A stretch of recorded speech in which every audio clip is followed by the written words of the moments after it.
Hello all, welcome back to our channel Aadya cuties. ఇదేంటో చూసారా? మీకు అందరికీ తెలిసే ఉంటుంది. పఫ్డ్ రైస్ ఉప్మా అని అంటారు దీన్ని, అండ్ బొరుగుల ఉప్మా అంటారు, అండ్ రాయలసీమలో అయితే ఉగ్గాని అని కూడా అంటారు. ఇలా చెప్తే ఇంకా చాలా నేమ్సే ఉన్నాయండి దీనికి, కానీ మనకు అదంతా ఎందుకు. ఇదైతే ఈజీగా అయ్యే బ్రేక్ఫాస్ట్. మేము మార్నింగ్ ఇలా సడన్గా ఈ బ్రేక్ఫాస్ట్ చేద్దామని అయితే ఫిక్స్ అయిపోయాము. సో దానికోసం అయితే ప్రాసెస్ ఏంటంటే, ఇలా ఈ బొరుగులను తీసుకొని వాటర్లో చాలాసేపు ఉంచుకోవద్దు. నార్మల్గా అయితే ఇట్లా డిప్ చేసుకొని తీసేయాలి. అండ్ పోపులో మాత్రం ఉల్లిగడ్డలు, పచ్చిమిర్చి ఇవన్నీ వేసుకొని పోపు చేసుకోవాలి. దానికోసం స్పెషల్గా అయితే పుట్నాల పొడి వేస్తే ఇంకా చాలా బాగుంటుంది. లాస్ట్గా ఫ్రై అయిపోయాక ఇలా వేసుకున్న తర్వాత పఫ్డ్ రైస్ దాంట్లో మిక్స్ చేసుకున్న తర్వాత బాగా కలపాలి.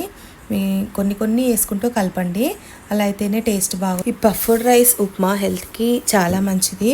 అండ్ ఇది వచ్చేసి చాలా లైట్ టిఫిన్ లాగా ఉంటుంది కదా, పిల్లలు కూడా ఈజీగా తినగలుగుతారు. అండ్ ఈ పఫ్డ్ రైస్ సీమలో అయితే చాలా ఫేమస్, కానీ మా తెలంగాణ సైడ్ మాత్రం చాలా తక్కువగా చేస్తూ ఉంటాము ఈ బొరుగుల ఉప్మా. బట్ ఇప్పుడు తప్పలేదు, ఒకసారి టేస్ట్ చూద్దామని అయితే ట్రై చేసాము. మ్యాక్సిమం 2 monthsకి ఒకసారి అలానే ట్రై చేస్తాము.